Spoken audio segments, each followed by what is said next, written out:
Welcome to ExoVoice. I'm Liezel van Rooyen, and I'm here with my co-host, Alexa Terblanche. Today, we are getting into something we are seeing everywhere. Organizations are saying they are doing AI, but the outcomes aren't landing.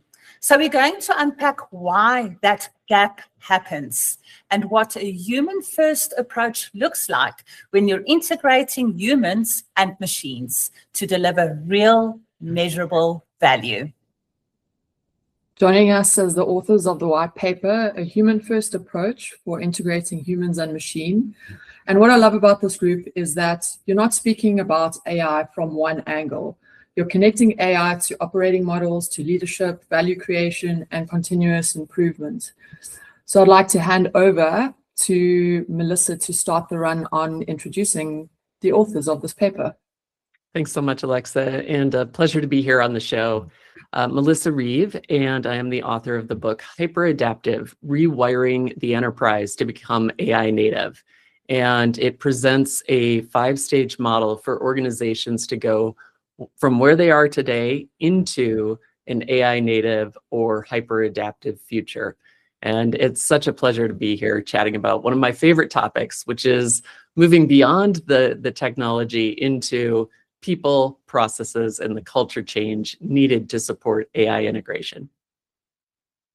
James? Okay, so hi, I'm James Dwan. I'm CEO of Catalyst Consulting.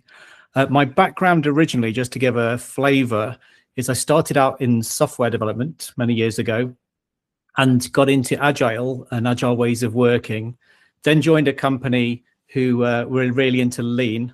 And they heard about me, this weirdo in R&D who'd help the software people do something cool.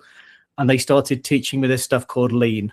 And for the past however many years of my life, I've been a lean and an agile practitioner. For the last 8 years of my life, working for Catalyst Consulting, really having the lifetime of my life in a vocational organization where we get to help organizations with the systems thinking, the lean, the business agility, and the organizational culture that underpins. And in some ways, I feel like the universe has looked after me leading up to this point, because a lot of those different aspects of me are now sort of converging as we moved into this next industrial age. And really delighted to be here, really looking forward to the conversation. Thank you, James. Miles? Yeah, thanks. And thank you for having us. So Miles Hopkins, I am the founder and CEO of a consulting company called Beyond Agile. We'll be going 25 years on the 1st of May, so it's been a while.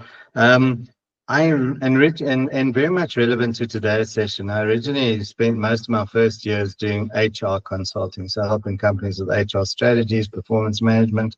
But then I got a little bit tired of dealing with people not being able to implement stuff. So in 2018, I started in my agile journey, and I went out and did all of the different agile certifications. I think I have about 13 of them. And one of the very first things that I actually learned when I was doing my Safe Practice Consultant workshop is that this is all about people. It's not about a framework. And I was able to then bring in my passion for humans and workers and people into the whole agile world. Thanks, Miles. Giles? Hi, everyone. I'm Giles Lindsay. I'm a technology and agile leader and have been both working in software engineering space in the agile world for now 30 years this year. So a nice career to have had so far. I am also a non-exec director with the Agile Business Consortium, president of the Business Agility Institute in the UK, and I'm actually part of the all-party parliamentary group working with the House of Lords here on AI governance and ethics as well. So I get to do a broad brush of a lot of different things, hence Miles's lovely comment before we began. And, you know, my work does center on helping organizations to adapt at scale through business agility and through adaptive leadership. I've got 2 #1 best-selling books on how leaders guide organizations through uncertainty and change. And over the last year, I've watched many AI initiatives really failed to deliver in my role as a CIO. And it's, for me, not because the tools were weak, but because leadership habits and operating models really weren't ready for what we are actually dealing with. So ultimately, you know, we came together. The white paper was written to give leaders this practical way through that gap.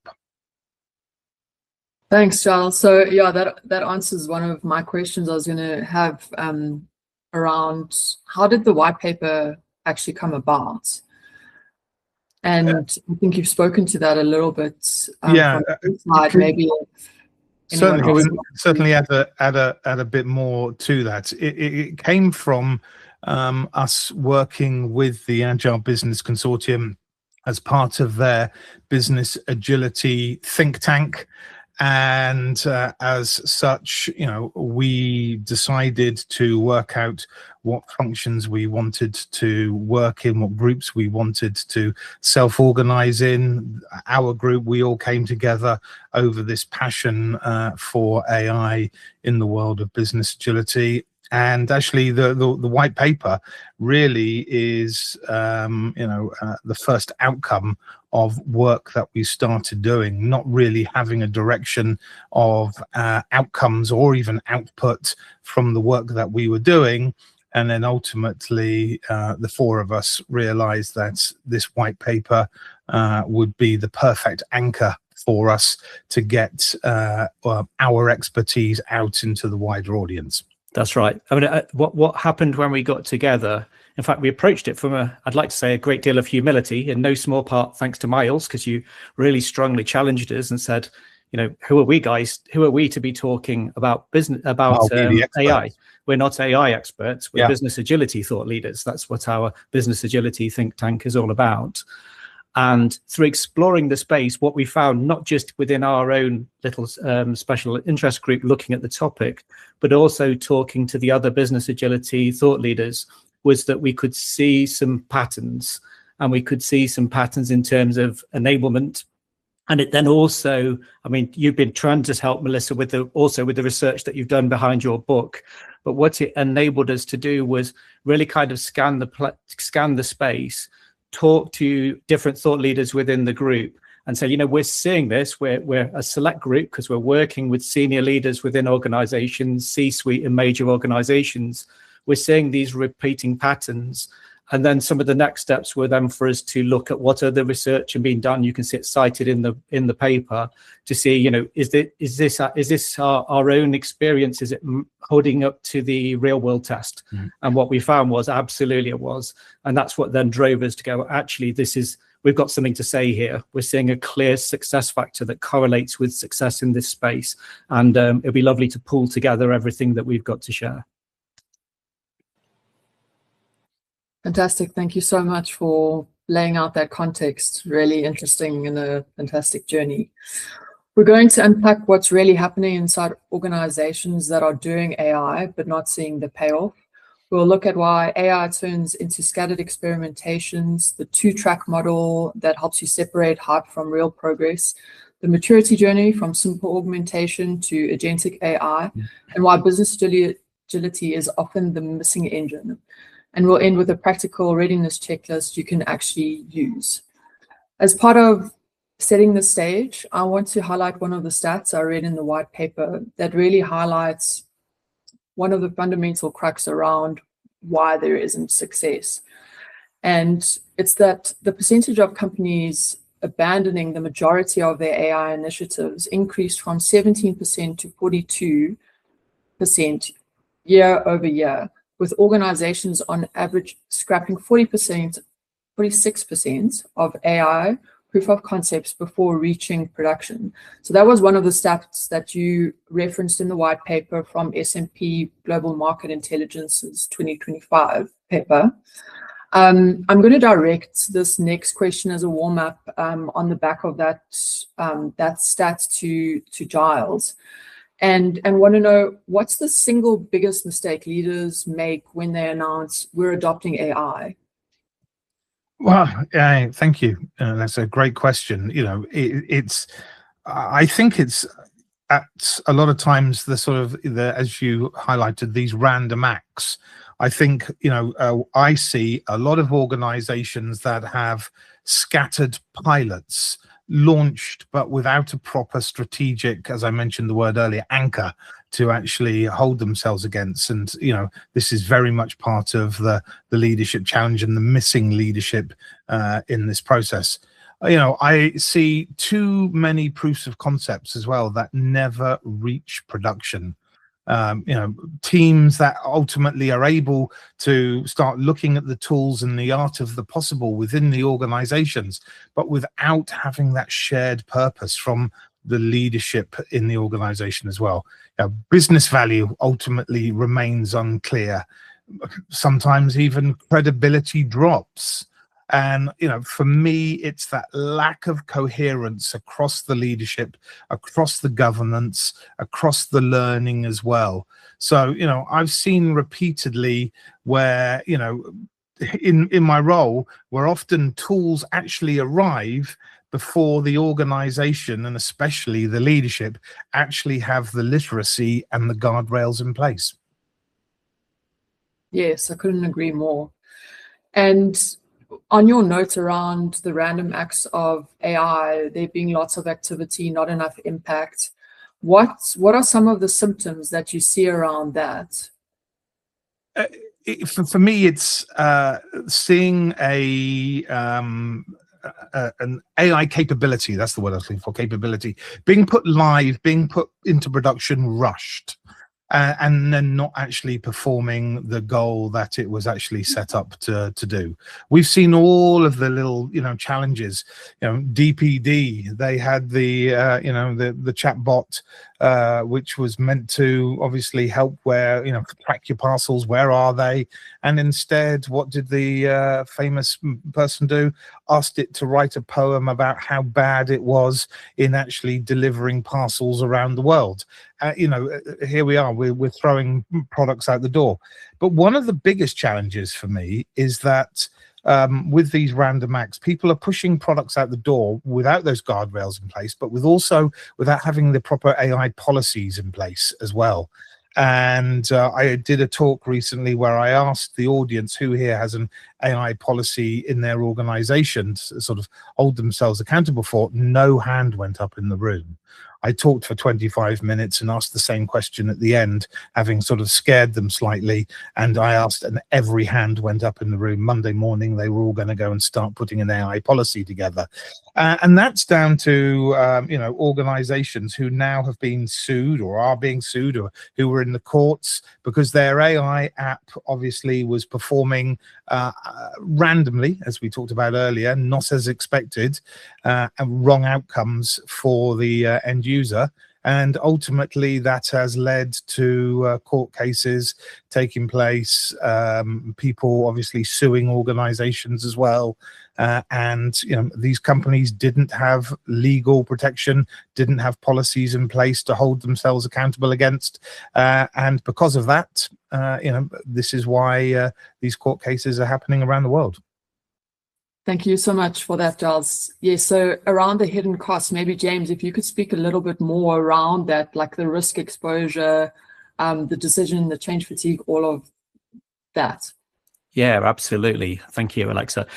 What we've got going on really is a speed impedance mismatch, really, in terms of the speed the technology is going at and the speed with which organizations can adapt and change.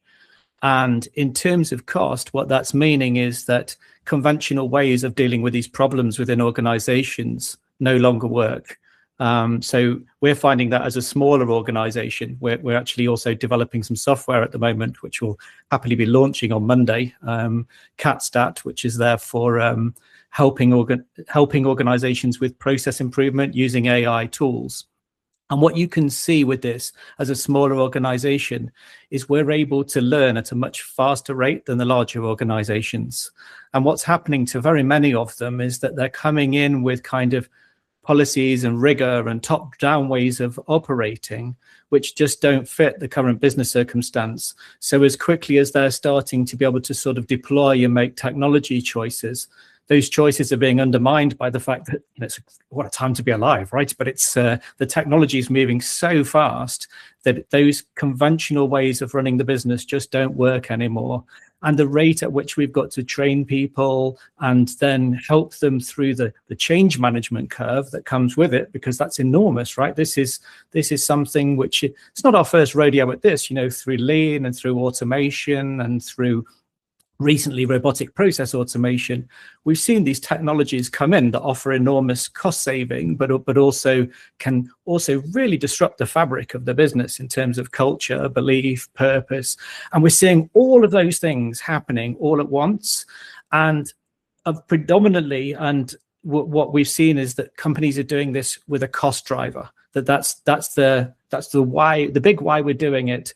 And we did sort of see this in the previous stab at this kind of shift in working culture with robotic process automation, where it's almost done with a fast buck mentality. It's let's get this stuff in, let's save some headcount, versus what really makes it work, when we can then start to embrace the people at the coalface, help to empower them, help to make sure that we equip them, we give them the trust that they need, and be able to create an organization that's really from boardroom right through to the coalface is organizationally and culturally equipped to be able to deal with this rapid change.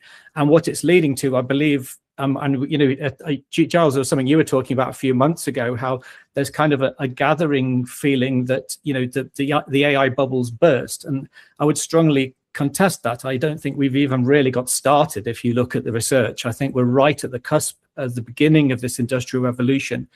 But I think we're getting the sense that it's burst because it's been led really like a technology project. We're following, as we've always done, the lessons from the previous industrial age. And this is a pattern. If you go back for the last 200 years, we tend to always do this. It's how we ended up with agility, is because we were trying to follow how other engineering disciplines with software, and that didn't work. We're kind of doing it again, and we're trying to repeat the methods that were suitable for the digital age, where things were more deterministic, and where, although the technology was changing at a really fast pace, nothing like what we're seeing here. I mean, it's breathtaking. I love technology, and yet there are it gets to the point where the pace of change, I'm starting to feel it. And I'm someone who, it's my passion, I love it. And I'm sometimes like looking at the latest update going, it's a bit much for me, actually. Could we just slow it down a tad? Well, we've got all of that going on. And so what we're seeing is, with the random acts of AI, are really organizations, if you talk to the people in the boardroom, where they're terrified to do nothing, because that's going to really affect your share price. If your competitors start using this technology and they're able to innovate, they're able to optimize, and they're able to outgun you, that's going to affect your share price. You can see why CEOs are worried about it. Conversely, there's also the horror show that could happen that Giles just alluded to, where we do this in an irresponsible way, and when we do it in a way which really kind of exposes us to legal risks, to reputational damage. And so we've got really an incredible moment where I think there are these constrained projects where really they're like prototypes, dipping the toe in. And by and large, I think they're leading people to some level of disappointment. And I can understand why this is growing sense that perhaps the bubbles burst, because it's not producing the magic everyone was expected. And I would go one step further. I think nor will it unless you start to recognize this is an organizational change project, not a technology project. We need to get right for many organizations. And, this isn't new. There's sorts of learning organization cultures, which we've seen through lean and then later through agile and business agility. They've been a competitive edge for decades now. But we're moving to the point where they're an existential need, that if you're not able to learn these new ways of thinking, these new ways of behaving, you're in for quite a rough time actually trying this stuff out. And I think probably for a little while yet, we're going to see more of these rather costly, disappointing exercises until people start to realize that actually what needs to change is much deeper, and probably inside their organization, it's the people in the organization who are actually going to create the bottleneck and the pace. And actually, we need to work there. We need to look at the ways of working, the ways of leading, as Giles talks about. And then we've got a superpower. because these things have been a very good idea for decades. We're just moving from the era of good idea, competitive edge to existential need. Yeah, that holistically syncs all up very well in terms of the different aspects of the business and organizations. And then when you look at that, if I can pass this question over to Melissa, in terms of system thinking, what do these organizations typically fail to redesign from your area of expertise and your view? Yeah, thanks for that question, Alexa. I feel like we've talked a lot about the technology, and I've got this slide that talks about how successful organizations implementing AI, that they are focused 10% on the large language model. What aspect are we using? They're focused 20% on the broader technology landscape. And then successful organizations are spending 70% of their time on the people. And this is what James was alluding to, which is we need an entirely new operating model for the organization. And I like to say, you can't expect 21st century results with a 20th century operating system. And so then the question becomes, from a systems thinking perspective, how do you recreate an operating model that continually senses and responds and adapts at the speed of AI? Because what we know for sure is what I call linear organizations, which is our existing model.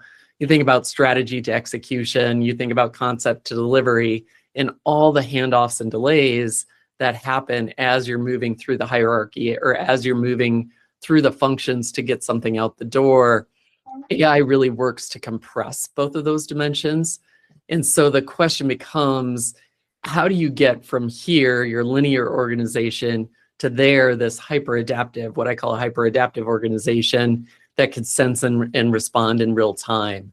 And what I think leaders need to absorb is that that's a gradual process. And the mistakes that I see leaders making is that they're diving into the deep end too quickly. Like just the other day, I talked to an organization and they were trying to orchestrate multiple workflows into a snazzy dashboard that would auto update for the customer. And they expended a lot of human capital and money dollars to try and make this happen. And they said, well, we got 70% of the way there. But of course, the customer is not happy with the 70% dashboard. And I feel like that's a great example, because when you look at what they'd done, they hadn't even laid the foundation, right? They hadn't raised the bar on a general sense of AI literacy. They hadn't taken some easy use cases. And I see executives making that mistake over and over.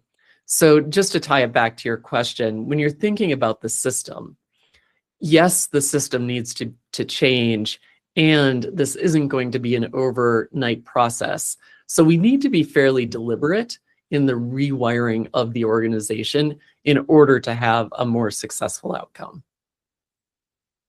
Yes, I totally agree. And really making it a human first response and approach. Do you mind if I add a little to what Melissa said? Is that okay? Yes, go for it. Yes, so and I couldn't agree more with what you just said, Melissa. I think if we look at it in terms of what we measure in terms of systems thinking, in the boardroom, especially for private sector, we tend to be looking at revenue and we tend to be looking at cost, and through the two, we're kind of figuring out the operating profit of the business. And those measures would tend to lead us to top down, okay, AI is there to reduce our costs. But what we're looking at within the system is switching to learning measures and being able to switch to measures that really matter, that are measuring not just the actual business model outcome of the system, but reaching into the experiments that we're running in the business and making sure at the coal phase we're able to run experiments that we can then triangulate back to the main system.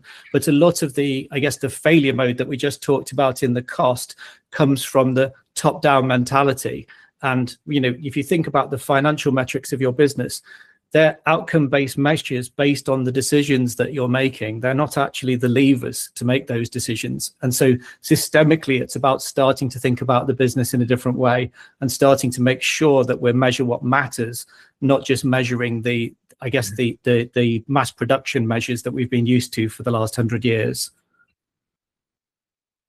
Very true, James. And on that note, I just want to summarize this section and just say, so the failure mode isn't not enough AI in organizations.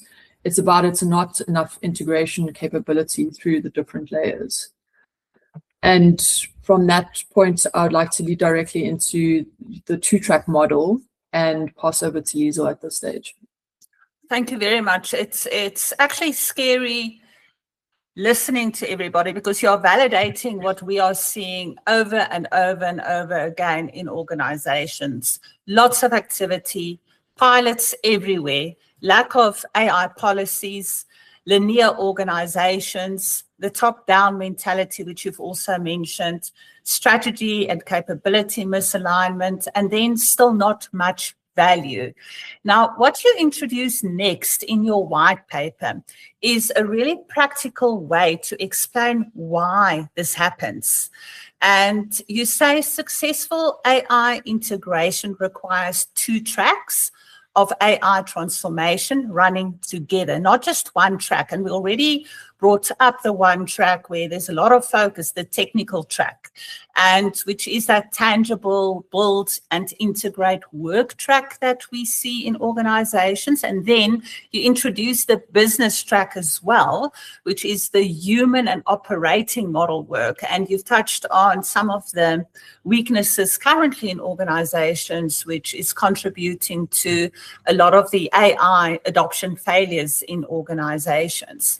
Now, the point is you need both tracks as per your white paper, and we couldn't agree more with that. However, that those two tracks need to move in lockstep, and I'm quoting from your white paper. If you want AI to move from experiments, doing pilots, etc., to real valuable business outcomes. So I would like us to unpack the tech track and what that is, the purpose and the scope of that, and then the business track. Who would like to unpack that for us? As we've just talked about, Liezel, thank you very much. AI integration does seem to appear to run on these two connected tracks, right? And as we've just heard, the first is that technology track. This covers data, platforms, tools, integration into products and services and operations. And then there is the second track, the business track. And this covers things like strategy alignment, process redesign, learning systems, and obviously actually adoption of it in an organization. And the challenge here is that when the technology track runs ahead, powerful tools appear with weak adoption in the business. So we end up with broken processes that actually end up being automated bottlenecks, and this is where the frustration starts to rise. And I have seen this firsthand in business. Now, when the business track runs ahead, we start getting, ambition starts to grow, but sadly without an execution path. So at that point, the teams in the business do start to lose confidence. So for me, the earliest sign of alignment is simple. Teams run experiments tied to real business outcomes. Technology and business leaders must share the priorities for the organization, and obviously letting the people closest to the work, closest to the outcome, remembering people are our primary determinants of success, allowing them to solve those real problems that we have at hand. So for me, that's how I sort of look at these two connected tracks that you were just mentioning, Liezel. May I just build a little bit as well, Giles, because I think there's a version of this where technology gets brought in too quickly. And there's also another version of it where we deny people the access to it. And what we're tending to see across different organizations is if you go down that road, you'll end up with a bring your own bottle version where people will use the AI, but you'll drive it underground. And the challenge in such a high-paced environment where the technology is moving is it's really creating an organization where the learning culture is something that exists at the coalface, where that zest for learning the technology, learning the new things, how might it work? We don't want that underground. We want to bring that to the surface. We want everything out in the open. But culturally, that means leadership behaviors where we're able to give people the right frames, if you like, to experiment in, and to be able to do so with the blessing of the organization, not driving it underground, or the flip side, throw the tools out there, but don't create the oxygen to learn and to be able to understand what that technology could do. So I think we've got all of those things going wrong when we get this impedance mismatch between the track and the business track. And the skill really is, and we'll come on to talk a bit about it, I'm sure, but is the underpinning culture. It's that culture of lifelong learning, of celebrating when people are trying to do the right thing. Sometimes it doesn't work, but celebrating anybody who's trying to do the right thing and making sure that we've got that right governance that's not trying to necessarily police people, but that's got quality at the heart of it, where everybody, and this again goes back to stuff, if we go back to the 50s with Deming, quality is everybody's job. And that mentality switch can be that unlock that now allows us to get the impedance match correct and make sure that we've got an organization that can learn at the pace the technology is changing, can experiment and leverage it, but do it in such way that's where customers are looked after, where we're not delivering poor quality, where we're not delivering reputational damage, that everything, and this is, again, the strong anchor back to business agility. Because if you look at what we've learned from the software community over the last 25 years, lean thinking has been applied into exactly that kind of environment with things like DevOps, where we've learned to build quality into the process. We've learned to be able to safely conduct business experiments with the right measures of success. And so there are patterns out there that from that previous industrial age through the digital age, that we're carrying with us into this age that can be hugely helpful. But it's really a question of then organizationally recognizing there is this need for change and building not just the tech track, but how, in terms of our behaviors, in terms of the way we think, also an evolution of our organizational DNA, strongly anchored to purpose and the people we serve. Oh, great. Thank you very much for that. Now, if someone is listening to us at some point in time, and they're thinking, how do I know we're running both tracks properly? What's that earliest sign that we see that the two tracks are genuinely aligned and moving together? Can you give us a real world example? If I walk into an organization today, what would that look like when both these tracks are working properly and are in sync? I can talk about a client that I'm working with right now, where I've seen their journey from, to begin with, helping them with understanding the possibility. So this is, I'm sure, Melissa, you're going to talk about this, the stages of maturity as we start to implement AI within the organization and adopt it. And I think that's reasonably well understood in terms of a maturity journey. But this was originally the awareness. It was helping them understand that within they'd brought me in to help because they were struggling to meet their deadlines.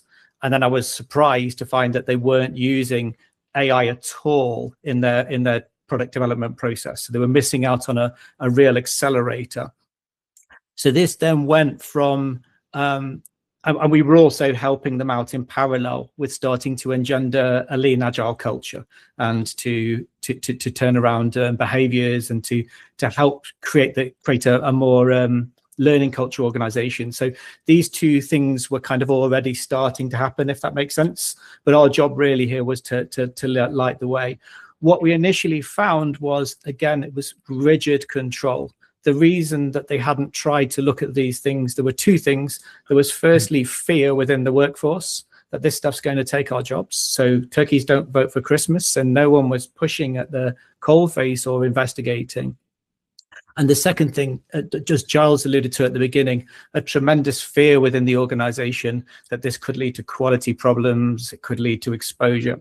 So on the journey that we went through, in terms of how did I know that they were starting to get it right, some of them are anchored in what I would describe as key behavioral indicators. So as coaches, one of the things we do, and Giles, you are a great help in this story, helping to measure the culture of the organization and create a baseline. So Giles has got an amazing way of doing this, if you ever get the chance, where he takes through surveying a photograph at the coalface and a photograph at the senior leader level, and then we compare the picture to see, right, where are the perspectives off.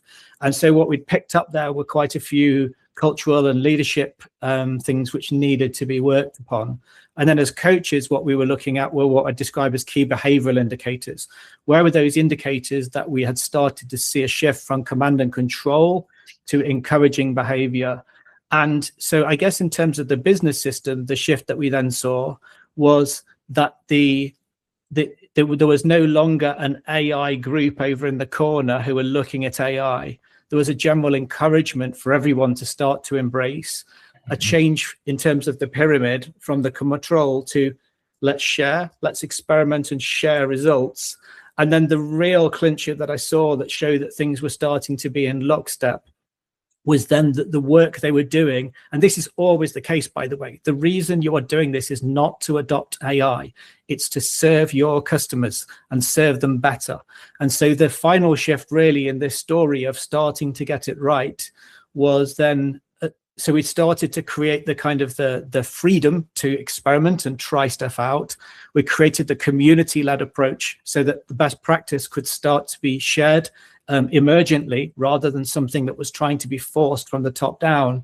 But the most important thing was then starting to anchor things into actual business experiments with business outcome measures. So trying out, and for this particular organization, a recognition that they were building on legacy.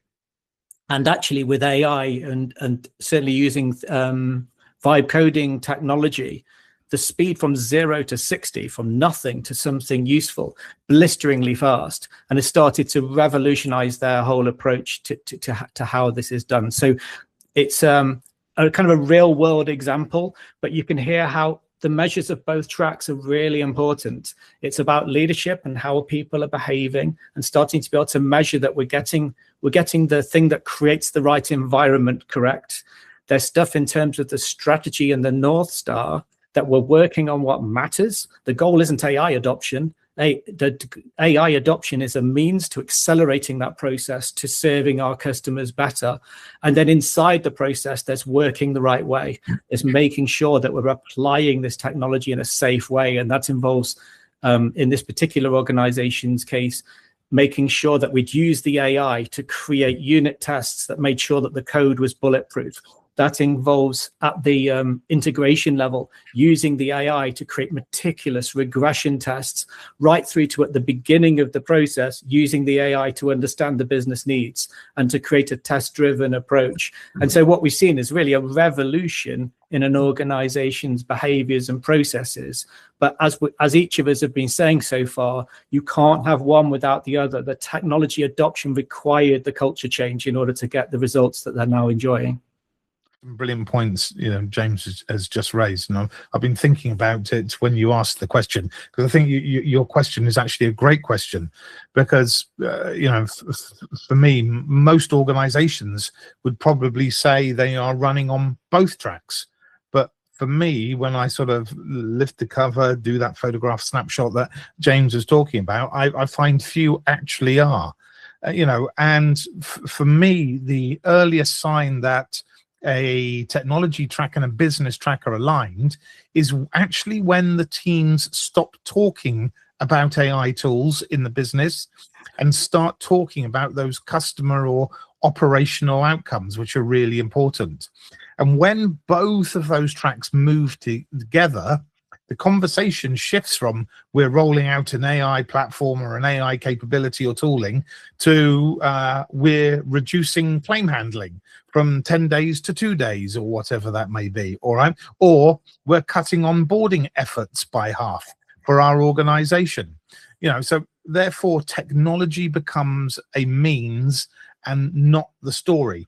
For me, that's the first signal that alignment is truly real. If I walk into an organization where both tracks are working properly, a few things actually often stand out really quickly. Senior leaders, for me, can start explaining that North Star, possibly that AI North Star, if you like, in real plain language, you know, and link it to the business priorities as well, without referring to a slide deck or some other form of documentation. You know, teams on the ground can also describe experiments they're running and tie that back and explain which business outcome each of those experiments is actually supporting. Governance teams can then explain the guardrails in really simple terms, and teams can then tell you how those guardrails are helping them rather than actually slowing them down, which is what you hear when the two tracks are not aligned. And that combination ultimately tells me that the business track is giving, as James was just talking about, some of that direction and safety, while the technology track is delivering the capability, hopefully at pace. And a practical example comes from a financial services organization I worked with, where the technology team had introduced AI-assisted decision tools for credit checking, capabilities like that.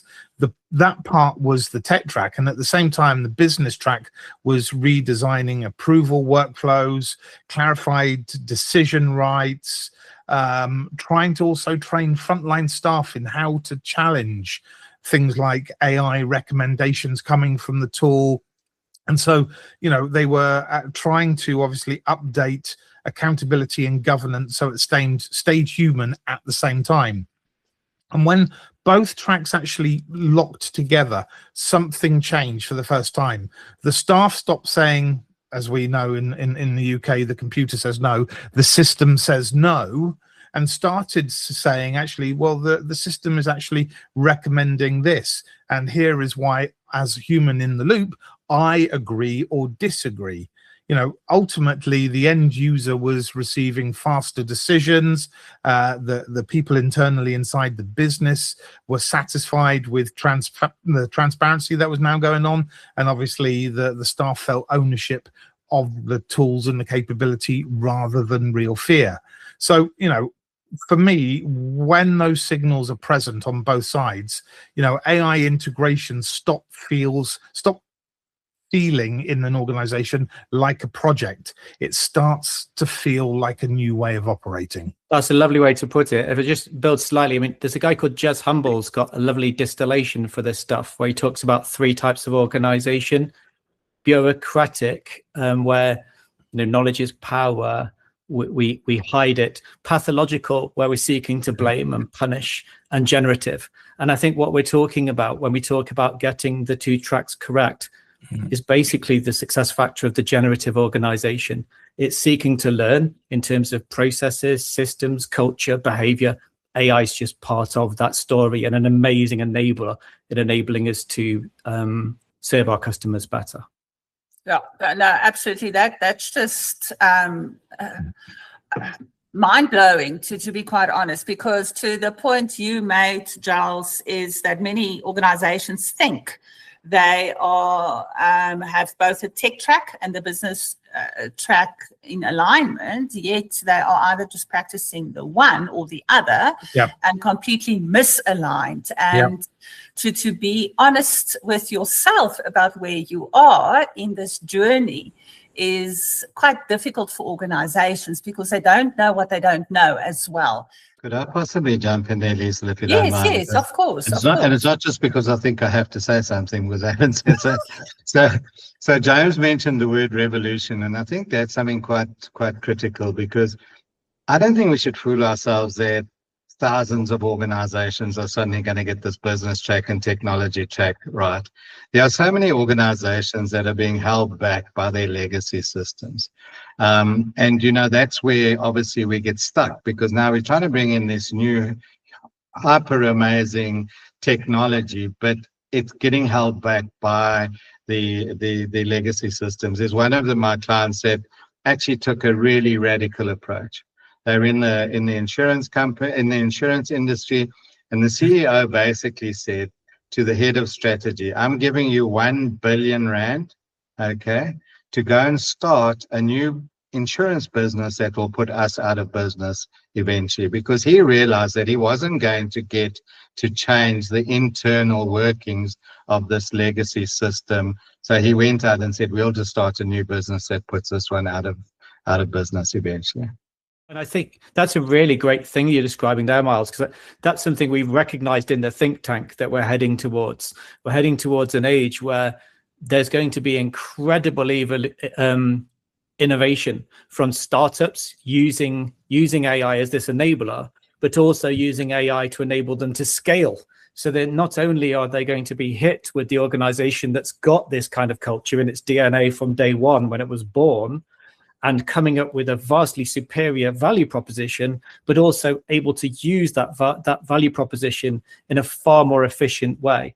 And what I believe is that this is about to become the meteor that hits the earth and actually kills those who can't adapt, right? Because it's going to happen so fast in a lot of sectors. It's going to create that revolutionary change. And personally, I'm very excited about it, because the kinds of cultures we're talking about also are organizations that are much more fun to work for. They're purpose-driven. People go to work looking forward to going to work, and where everybody's looking to optimize. Everybody's using their brains to try and innovate, to deliver better, to deliver faster, to deliver more innovative.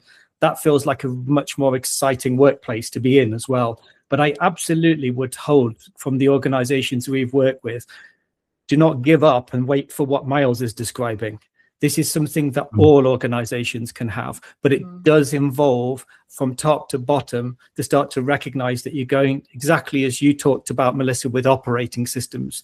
You're going to have to be really serious about this. It is going to mean a commitment to lifelong learning and to recognizing that, you've done very well to get to where you are in your career, but this new industrial revolution is going to demand some new skills of you, some new behaviors. But absolutely, I believe that we cannot come across a single organization that wouldn't be able to make that change. But sitting still is thankfully no longer going to be an option for the vast majority of organizations. Absolutely. And you refer to the legacy of the organization. In exponential organizations, we refer to the immune system of the organization. Lovely, yeah. That will also be a stumbling block, a huge stumbling block. And the mindset required to change is extraordinary, but it can be done. So perfect. The next question for organizations now then becomes, where are we on the journey of adopting AI? And that is where your maturity stages come in. Yeah, thanks for that, Liezel. And it's really, it's more than maturity stages. What I've got up on the screen is the hyper-adaptive model. And this starts to take everything that we've been talking about, the AI North Star, how do you start to rewire your organization? And it starts to lay it out in a gradual progression, because as James indicated, we want to do this iteratively and incrementally and bake in the lessons learned that we've discovered over years and years of integrating change into the organization. So this really takes a look at the people side and says, here are the support structures that you need to spin up in order to really activate the humans in your organization.